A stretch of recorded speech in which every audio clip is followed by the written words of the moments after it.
Hi, welcome. We are now ready to get started. Thank you for coming.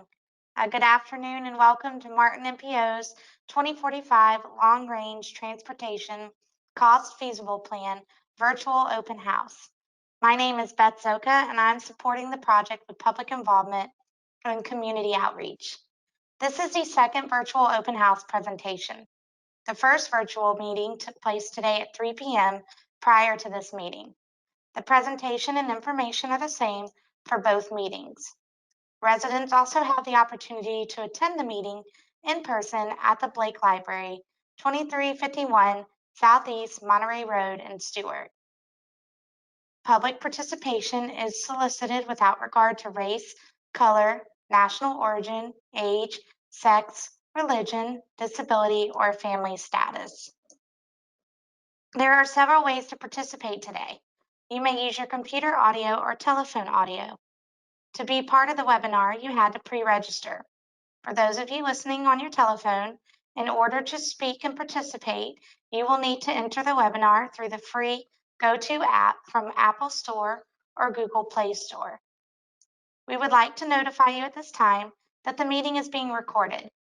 The recording and the presentation slides will be available on the project website, www.martininmotion.com, beginning Wednesday, June 10th. Questions and comments will be taken following the presentation. We have two ways to ask questions or provide comments during the virtual meeting. If you wish to provide the comment or question directly, you can use the raise your hand icon located on the right side of your screen.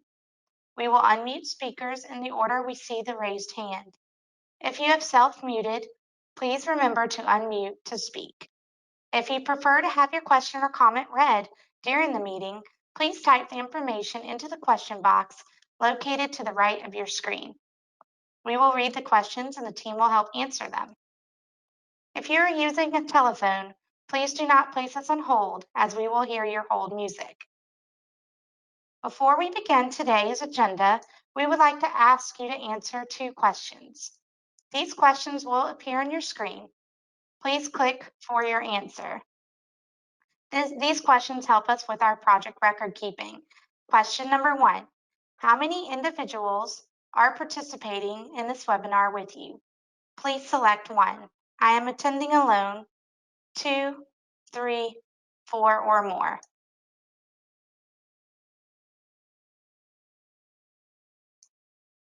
Question number 2.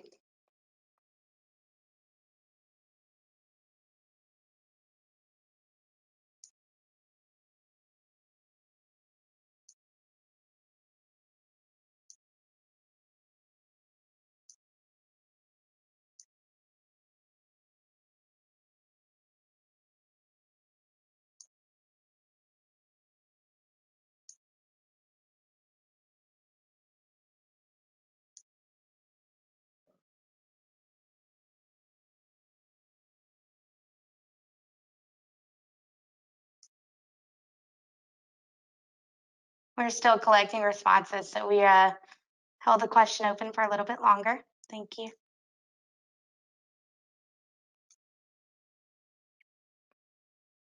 We're now going to be putting up question number 2. Where do you live? Please select 1.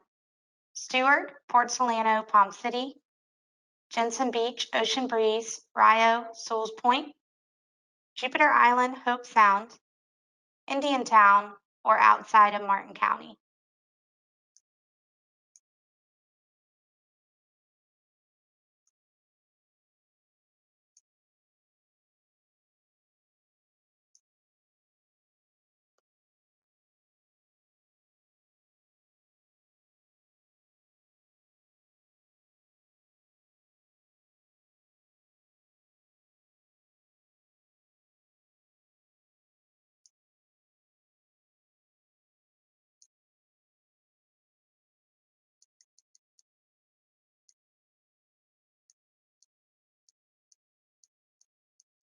If you're not able to see or answer the questions, it's fine to put the answer in the question box. Thank you very much. So thank you for answering our questions and for participating in the virtual workshop. We'd like to take the opportunity now to introduce the project team here today. We have Beth Beltran, MPO Administrator, Olivar Gomez, Senior Planner and MPO Project Manager, Akash Jain, Consulting Project Manager from TY Lin International, Joe Yesbeck, Project Principal from TY Lin International, Peter Dobbins and Nanette Rodriguez, Public Involvement, Quest Corporation of America. I will now turn the presentation over to Beth Beltran for her opening remarks. Thank you, Beth, and welcome everyone. For those of you that are here at the Blake Library with us and also on the phone, we are very excited to be having this 2045 Long Range Transportation Plan open house. We started this work effort about a year ago, and during that time we have gotten a lot of good input from the local governments and from the public outreach activities that we have undertaken. The MPO board approves goals and objectives and performance measures for us to refer to as we're moving ahead with the plan. And through our work with our regional partners and state, we developed a needs assessment that was reviewed and approved by the MPO board last month. So as we're moving ahead today, we are going to be hearing about the cost feasible plan, and that will be presented by Akash Jain of TY Lin. So Akash? Thank you, Beth. I'm Akash Jain with Lin International. I'm leading this effort, serving as project manager for the consultant team. Our agenda for this afternoon is to talk about the 2045 draft cost feasible plan and get your input, feedback, and comments. I'll also touch on public involvement and outreach activities we have conducted to date. So we have conducted extensive public involvement and outreach activities over the past year or so. We hosted 3 public open houses in early October at different locations spread throughout the county to gather input, and some of you may have participated in these open houses. We also conducted in-person interviews and online surveys, as well as interviewed elected officials. In addition, we presented project information at focus groups, as well as did some targeted outreach. Our team rolled out a project video and website to promote Martin in Motion 2045 LRTP effort. If you have not already visited the website, I encourage you to go on www.martininmotion.com to stay engaged and get up-to-date information on this project. So I have framed the rest of this presentation in a Q&A format so that it is easy to wrap our heads around the LRTP development process, as well as better understand the different pieces of this plan. As I walk you through the rest of this presentation, I'll provide answers to the 8 questions that you see on the screen. Basically, we will start with where we are in the planning process. What are Martin County's needs over the next 20 to 25 years when it comes to transportation? What is the cost of those transportation projects needed in the county to meet the needs? How much money is available to meet the county's transportation needs? How will Martin MPO prioritize projects, select projects that will be programmed in the cost feasible plan? And then what projects will become part of the cost feasible plan? And finally, I'll wrap up with the timeline to complete the project. So the graphic here shows the long-range transportation plan development process. We started the planning process with developing a robust public involvement plan, which includes a variety of different techniques to get input from the public, engage them, something that I just went over on the previous slide. And in addition to these public engagement activities, we conducted a variety of technical analyses highlighted in the orange boxes to develop the 2045 cost feasible plan, which is what we'll be discussing this afternoon. So to get to the cost feasible plan, the first step is to identify the needs, put together a needs plan, which is based on needs assessment. The needs assessment, in turn, comprises of various components that are shown on the slide. It is a combination of data-driven analyses, previous studies and plans completed by the MPO and its partners, as well as agency coordination, and very important, internal and external stakeholder coordination. So the 2045 needs plan includes multimodal projects that were identified based on the needs assessment to enhance mobility, accessibility, and safety for Martin County residents and visitors. On the top left on the slide is Marty Transit Service County's fixed route and paratransit service included in the needs plan. We have more than 12 roadway projects, 15 SIS projects, which is short for Strategic Intermodal System projects that overlap with freight projects. We also have more than 25 Transportation System Management and Operations, or TSMNO, or Intelligent Transportation System, in short ITS projects throughout the county. We have 3 park and ride facilities, water taxi service, and an extensive network of complete streets and non-motorized projects that are shown here on the slide. So how much money is available to meet the county's transportation needs? On the slide, you see over a period of 20 years, from 2026 to 2045, to implement all of the multimodal needs plan projects, we need approximately $1.7 billion in year of expenditure. Year of expenditure accounts for inflation or value of money over time. If all the needs projects were to be implemented today, it would cost a little over $1 billion.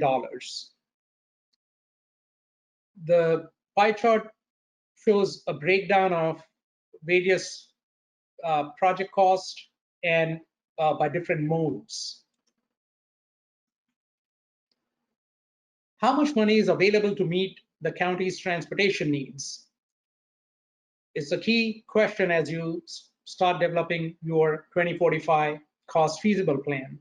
So as shown on this slide, a total of $912 million is available from local, state, federal, as well as private sector for implementing transportation improvements over 20 years. In addition, there are discretionary funds that Florida Department of Transportation provides through its different programs at statewide or regional district-wide level. A total of just under $2 billion is forecast to be available over a 20-year period. In the past, Martin MPO has been successful in tapping some of these discretionary monies to implement projects. These charts show a detailed breakdown of funds available from local, state, and federal sources that were included on the previous slide. You can see how revenues from local, state, and federal sources grow over time. Our local revenue forecast was reviewed by the county's Office of Management and Budget, OMB, that's shown on the top left corner of your screen.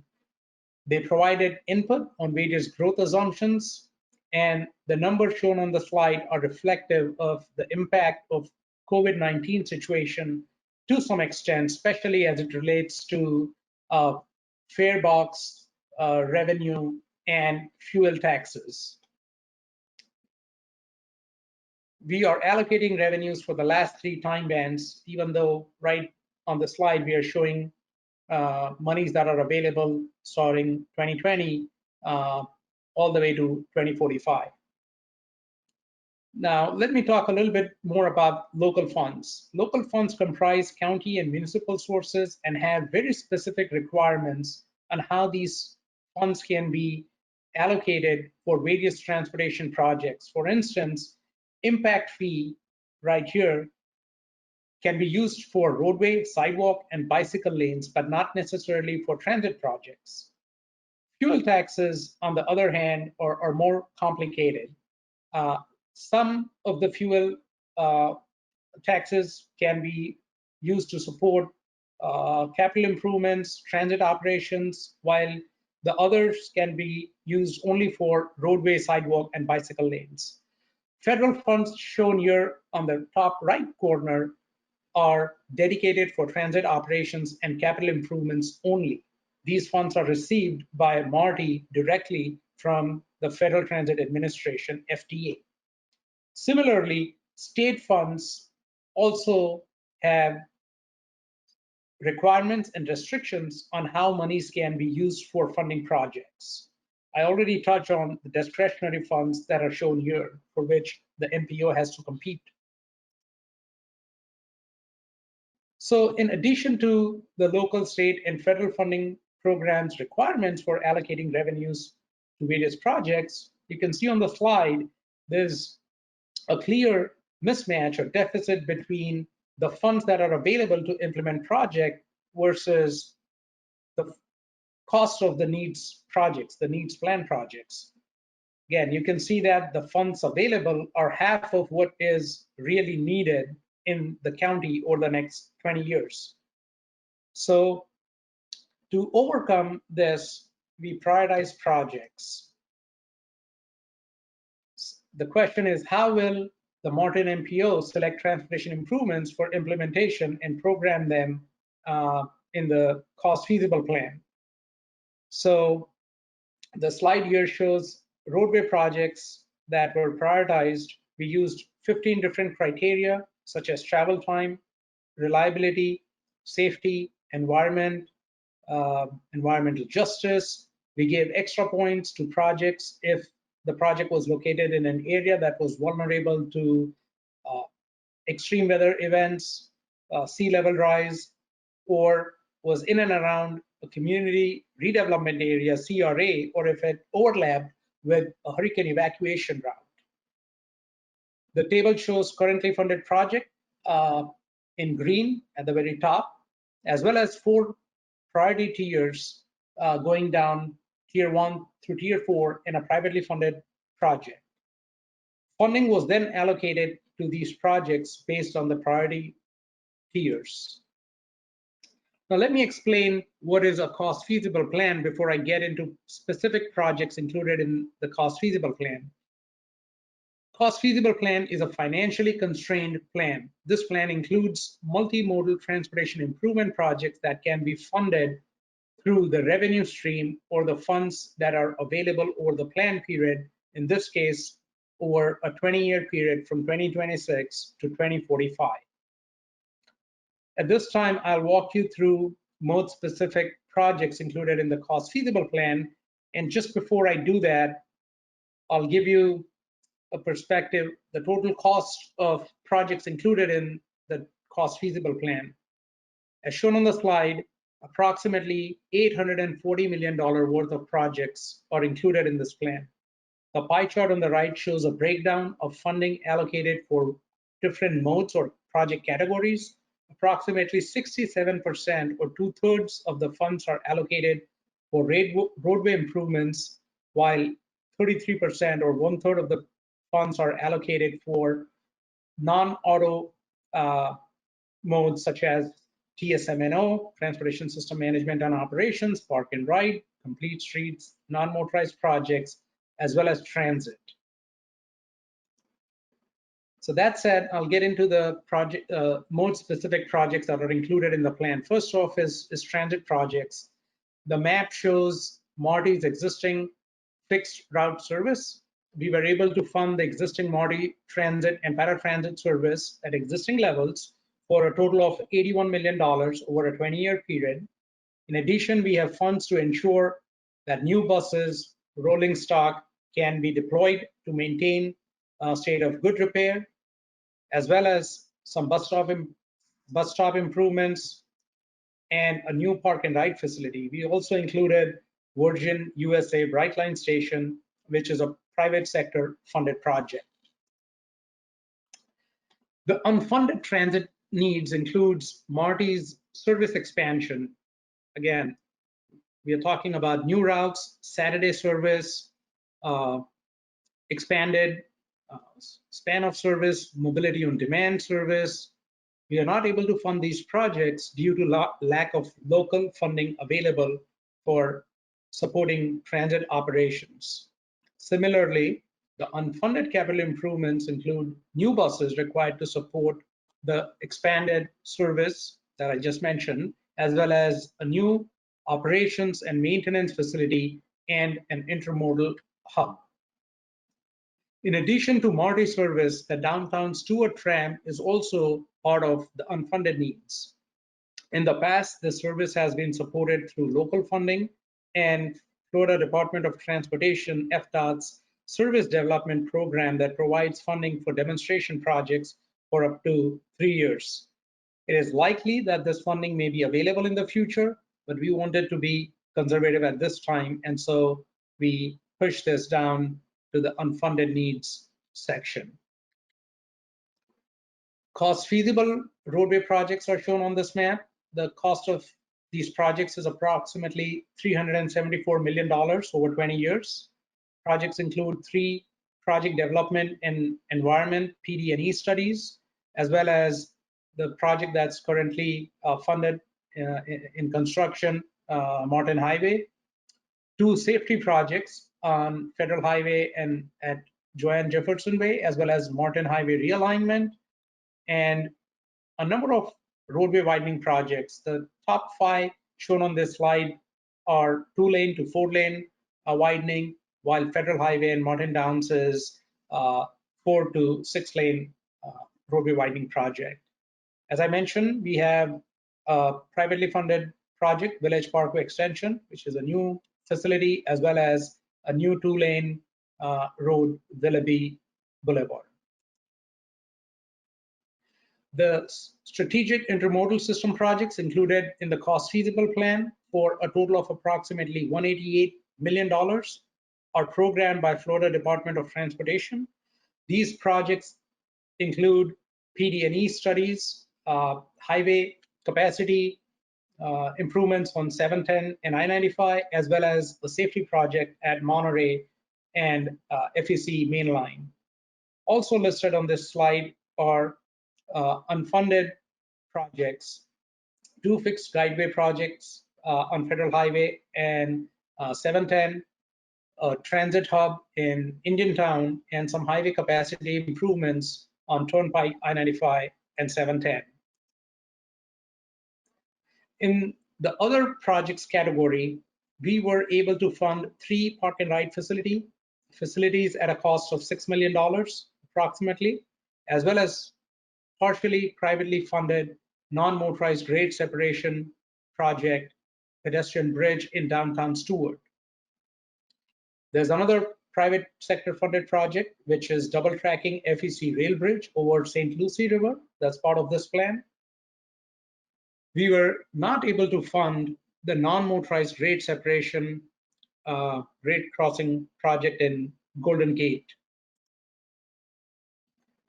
The freight projects overlap with the strategic intermodal system SIS projects. In addition, there's a project, SRRT, stands for Strategies for Reducing Railroad Trespassing pilot project, which includes safety improvements along railroad corridors. The unfunded freight needs include State Road 710 bypass, which is a new facility, the US 1 corridor retrofit project, as well as connected freight priority system deployment, which is an automated connected vehicle technology project. We have set aside approximately $69 million over a 20-year time frame to address traffic congestion along various roadway segments shown on this map. In all, there are 29 roadway segments along 20 travel corridors in the county. In addition, ITS infrastructure projects, which is installing new equipment at signalized intersections, as well as 6 projects on I-95 are also part of the cost feasible plan. An extensive network of complete streets and non-motorized projects shown in the maps on the right-hand side of the slide have been funded at approximately $99 million. This includes 17 complete streets projects, 33 miles of sidewalk, and a variety of bicycle corridors, facilities, as well as multi-purpose trails and greenways. Further, on top of the $99 million, these projects can be implemented as part of regular roadway maintenance projects, as well as through some of the discretionary funding programs I mentioned earlier in the presentation. This slide shows a close-up version of the map that was on the previous slide. I won't dwell on it, but I'll leave it for a couple of seconds so that you can take a look.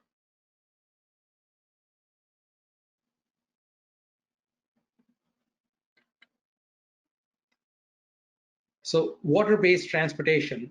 We were not able to fund the water taxi service identified as part of the needs plan due to lack of local funds. However, we did find monies to support a feasibility study, which would be a first step to establish any type of water taxi service in the county.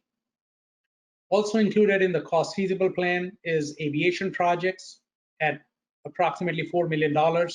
This is consistent with the airport's capital improvement plan. And last but not the least, we have two resiliency projects along Sewell's Point Road and Southeast MacArthur Boulevard that are included in the cost feasible plan. These projects can be funded through Federal Emergency Relief Program. Our next steps include addressing your comments from today's open house session, presenting the draft cost feasible plan to the MPO Policy Board on June 15th. We'll continue public outreach, complete technical analyses and documentation before presenting the final cost feasible plan to the MPO committees and policy board in the fall of this year.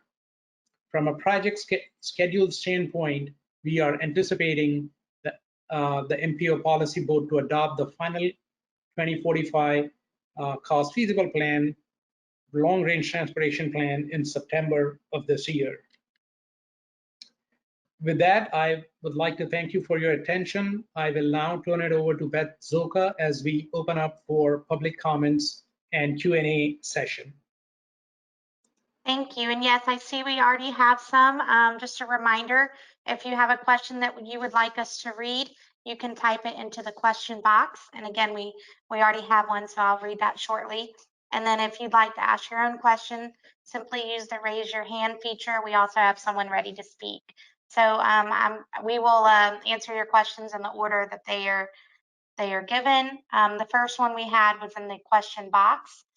When will a bike path be built on Palm City Road?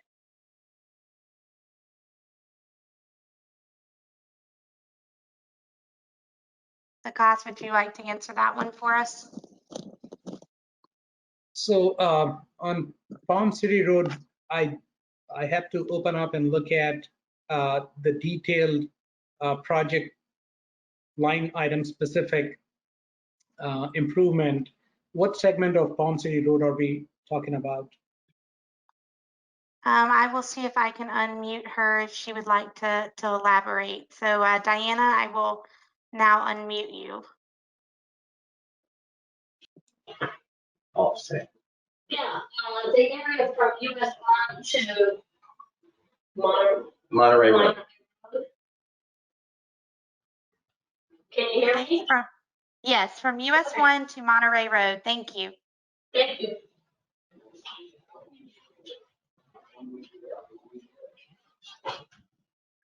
So Vikas, it's from US 1 to Monterey Road, and I think he may be looking at that answer for us.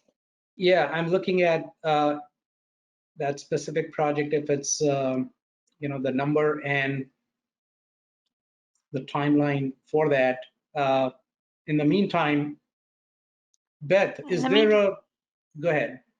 Yeah, we can, in the meantime, we can move on to Catherine Hilton if you'd like to go ahead and I'll unmute Catherine Hilton if we're ready for the next one while you look into that answer a little bit further.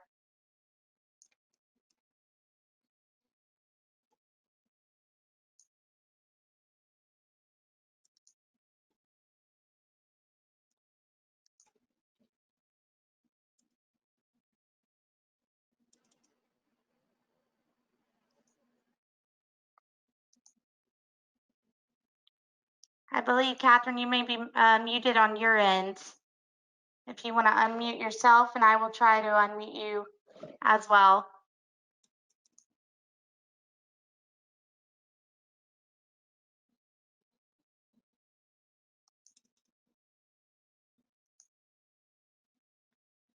Okay, you are unmuted on my end. So, Catherine, you are muted on your end. Catherine Hilton, if you want to unmute and ask your question. If not, we will come back.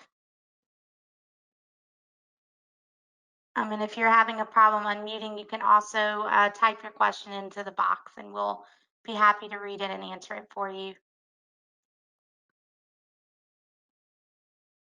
Okay, we'll move on for now. The next one I see is, what plans do you have for the Martin County section into Tequesta, south of Jonathan Dickinson Park?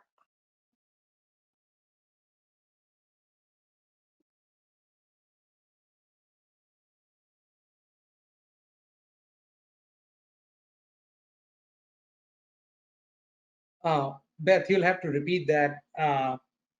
I'm still looking for that specific project here so that I can provide information. I see Okay. South.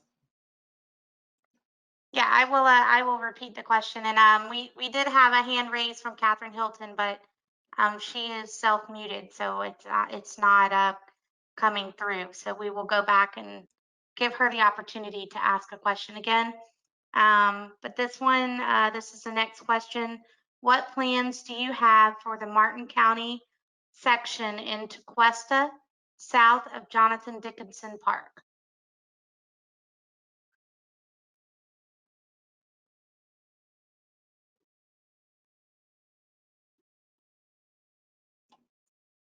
I have you from City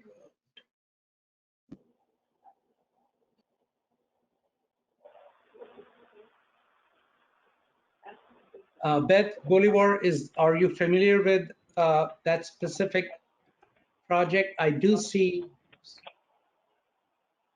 the monorail to Federal Highway Southwest Palm City Road. It is a separated bike lane project, which is about 1.21 mile long project. And we have project cost in all three 5-year bands. And that is a project that would be prioritized through the local process, because again, since it's not necessarily a quote unquote capacity projects, there are various funds that are available to implement that project. And depending on that, it could happen in the first 5-year time band from 2026 to 2030, very likely. And or it could happen in the following 5-year band, which is 2031 to 2035. For cost, this is Beth Beltran. Can you hear me? Yes. Yes. Okay, yeah, I just wanted to chime in a little bit with the questions, if that's okay. As far as it sounds like one of the questions is regarding the bicycle lane on Palm City Road. Is that correct? Yep. Yes. When will a bike path be built on Palm City Road? Okay. As far as that one, like the cost you mentioned, it is identified in the plan. Right now, there is no funding for that particular project, and that there are a lot of issues regarding that area. I know this city has been discussing safety issues along that roadway. We did some preliminary analysis for that roadway. It is in our long-range transportation plan, and if there's an opportunity for funding, we have done some preliminary analysis, and it is in our plan. So as far as when is it going to be done, that's we can't answer that because we don't know. There's no funding assigned to it or programmed for it right now. And just keep in mind, this is something that we have had to do in the process of this plan, is to remind people that this is a long-range plan. This is not, this is when we prioritize, we meaning the MPO prioritize projects, we're prioritizing projects for the 5th year of the following state's work program.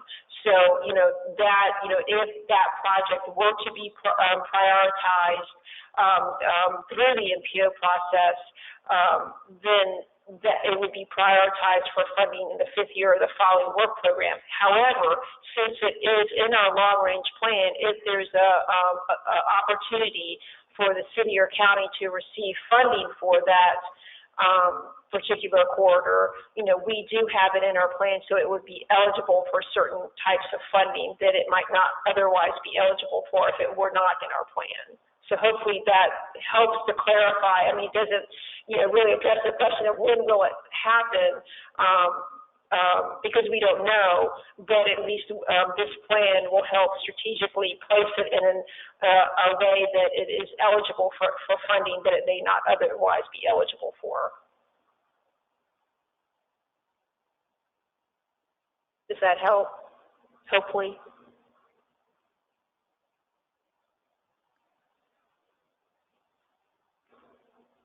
And I can unmute them to allow the opportunity for them to talk if they would like.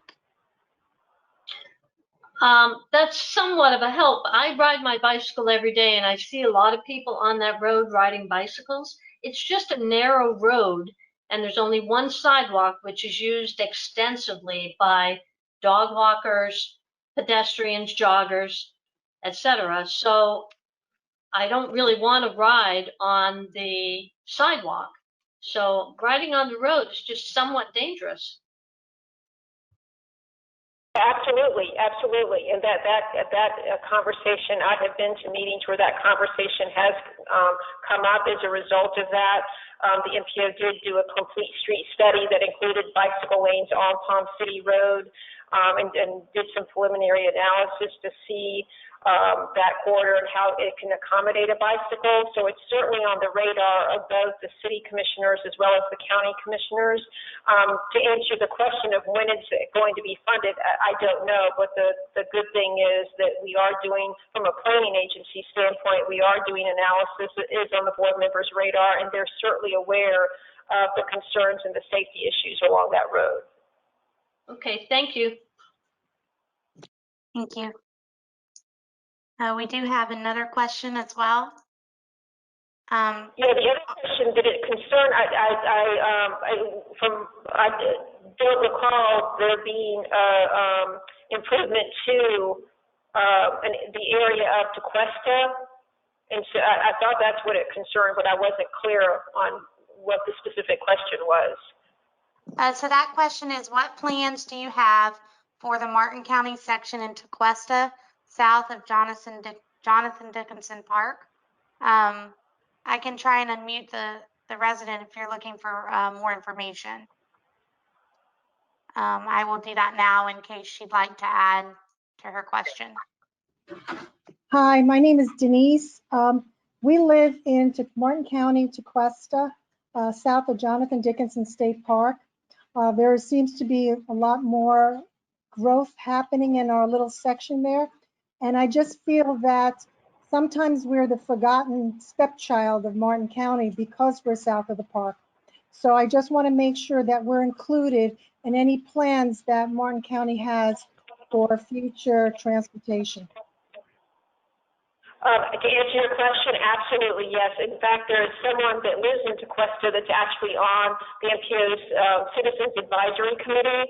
So every map, every plan that we have, he ensures that the village of Tequesta is included in the Martin County portion of Sequesta is included in our short range as well as long range planning studies. Thank you. Thank you. We have a new question as well. Are there plans to widen Southeast Bridge Road between I-95 and Pratt Whitney Road 711?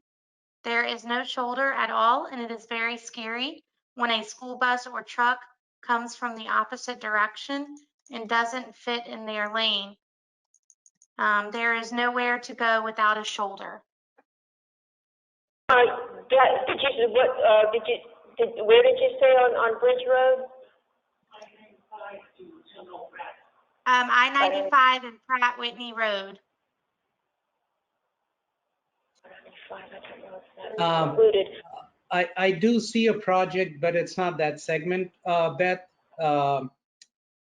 We have Southeast Bridge Road under roadway projects, non-SIS, from power line to federal, but the gentleman is talking about, I believe, a different section. There may be non-motorized projects on that segment. Yeah, that segment is just west of the segment that is being addressed currently in our short range plan. From Pratt Whitney to US 1, there is a resurfacing project that includes adding shoulders along that road because of the safety issues, because of what is being brought up on the segment just to the west. The reason why the eastern segment, if you will, was more of a priority just because it has more traffic. There are more people driving on it. But that is certainly on the county's radar. I'm aware of that, and they are aware that of the lack of shoulders and the safety concerns that the citizens have in that area. So when they're prioritizing their resurfacing project, when that is resurfaced, like the eastern segment, that will include shoulders as well. Okay, thank you. And I did unmute the resident in case. Oh, she says thank you, so we're good. Thank you very much. I'm going to try Catherine Hilton again. Catherine, you are unmuted. Yes, and I think I'm unmuted here too. I hope this time. Yes. Thank you. Thank you very much for giving me another time. I am concerned. I'm an urban planner myself, and I'm concerned about the fact that we have been discussing over the last few years the fact that rail systems and rail service will be coming through this area, but so far I've heard nothing about any actual plans for providing for access to that service from this area. How is that fitted into the new budget? So I think I understood some of the yeah, we do address the rail system in the long range plan. As far as access, I guess that there's two components of this. As far as this is my not being quite clear, not hearing all of your questions, as far as accommodating the impact to the transportation network from the increased rail, that's passenger rail and freight rail along the FEC. We do have a project in our long range plan for a grade separation project at Monterey Road in the FEC. That's the intersection of Monterey, Dixie, as well as Palm Beach Road. That will improve the access to the hospital as well as other emergency services and freight and the vehicle mobilities. That does offer part of an evacuation route from Hutchinson Island going to the Turnpike as well as I-95. As far as access to the service of the Virgin USA trains, that's also been a conversation that we have had during the public outreach of this plan. That's going to be interesting to see if the operator is going to have a station in this area. There's been discussion that possibly downtown Stewart would have train station, or maybe there would be one closer to the airport. You know, that's kind of, nobody really knows what's going to happen with that. I know the local officials are certainly engaged with the train to, if that were to happen, you know, we would want to do it, we meaning the local officials would want to make sure our interests are kept in mind.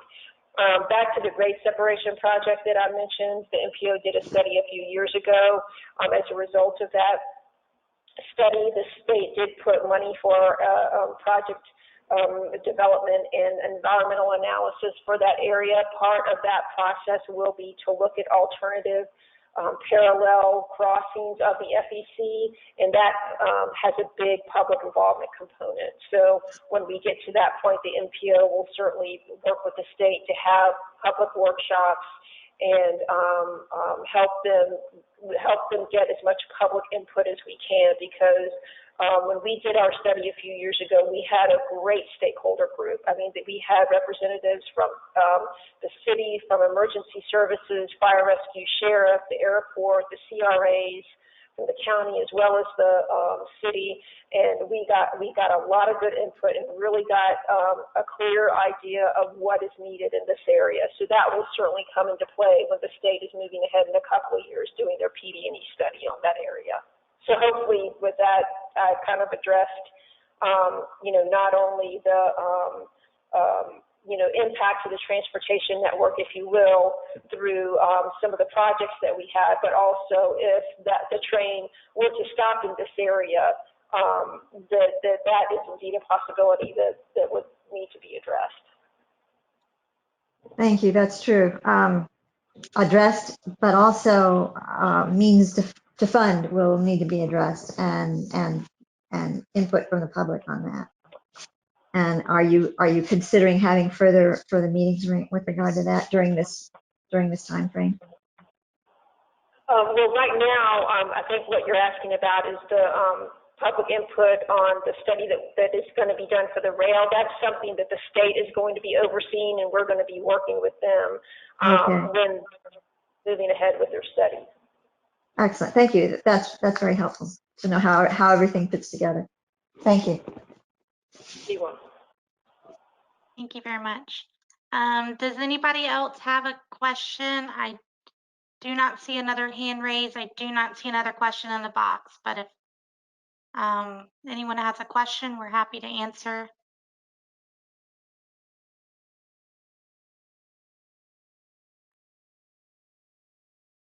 We will stay on for a little bit longer in case someone does have a question. If you think of questions or have comments following the meeting, we do have opportunity to write in. You can find the information on the project website.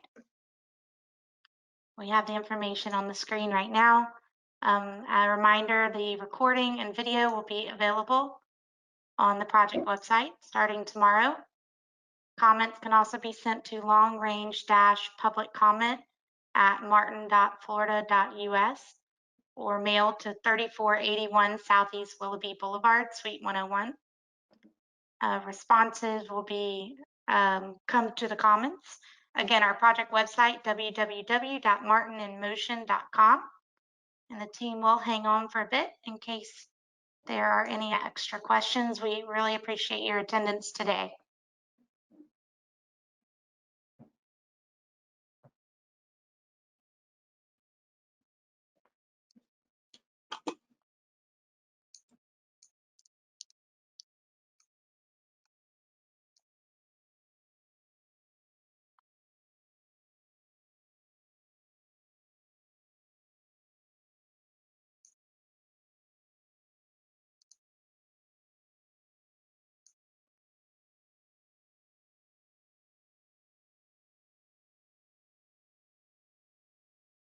Catherine Hilton has her hand up. I'm not sure if we answered her question or she has another one.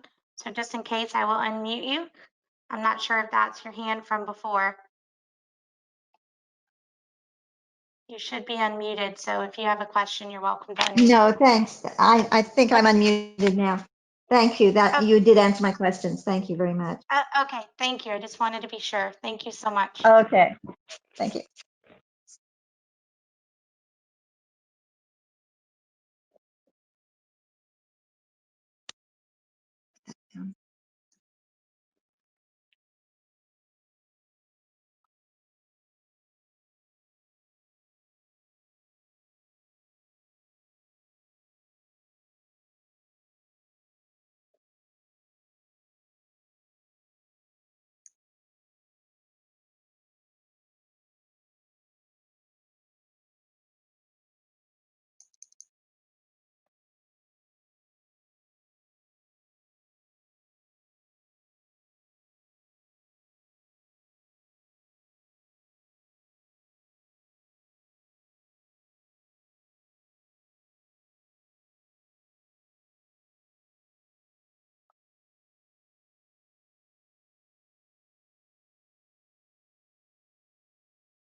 We will now be closing the open house meeting. Thank you again for attending.